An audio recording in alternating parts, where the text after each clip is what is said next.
Bush is saying, North Korea is evil, I just want to ask him, is Dracula there? Because he's evil, that might be where he's hanging out. Dick Cheney's on our side, for Christ's sake. I mean, how the hell can we be at war on evil? But we're at war on evil, and we're at war on terror.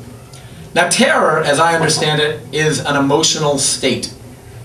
You can't have a war on an emotional state. You can have a war on a political state. We do that all the time, twice a week sometimes. But you can't have a war on an emotional state. Try it with any other emotional state. 7 dead today in our nation's ongoing war on sad. It feels just a little bit silly. Little.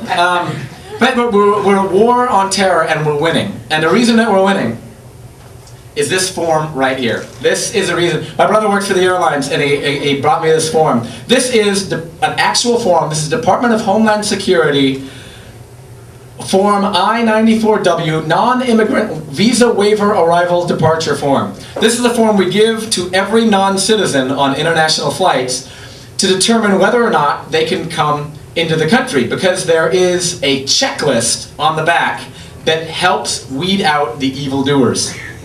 And I'll share a little bit of it with you because it's proven so incredibly effective.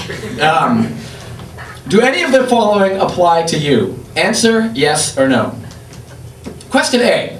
Do you have a communicable disease, physical or mental disorder, or are you a drug abuser or addict? Yes or no? Guess which answer gets you into the country. Don't shout it out. Don't shout it out, because we'll wait till the end. Question B. Have you ever been arrested or convicted for an offense or crime involving moral turpitude?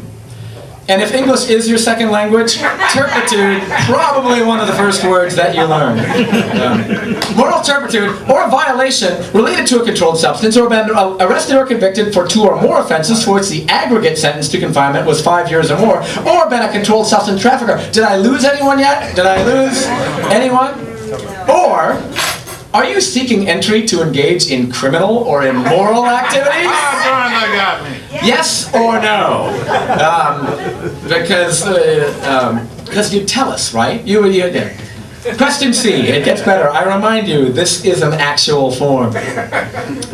Have you ever been, or are you now, involved in espionage or sabotage? Or, and I shit you not, it asks this, in terrorist activities? Or genocide? Well, sure, in college. Who doesn't do a little genocide in college? Or between 1933 and 1945, were you involved in any way in persecutions associated with Nazi Germany and its allies? Because if 9/11 taught us anything, time to start rounding up the Third Reich. So those guys 110. And then lastly, my favorite question. Question D, are you attempting to procure a visa or entry into the United States by fraud or misrepresentation? Gee, I don't know. Like lying on this form? What self-respecting homicidal maniac answers yes to any of those questions? I guess I better come clean about my sabotage now, because I don't want them freaking out about it later. Yeah, I'm planning a Nazi terror campaign. That's not a deal breaker, is it? Because I really need to get in and out of the country, to do it. Plus, if anyone does answer yes to any of those questions, aren't those the terrorists that we want in the terror cells? The painfully stupid ones? The ones who are waking up going, well, today's the day of my big terror campaign, my big master plan. Better go downtown and get the permits. I want to keep my genocide all above board.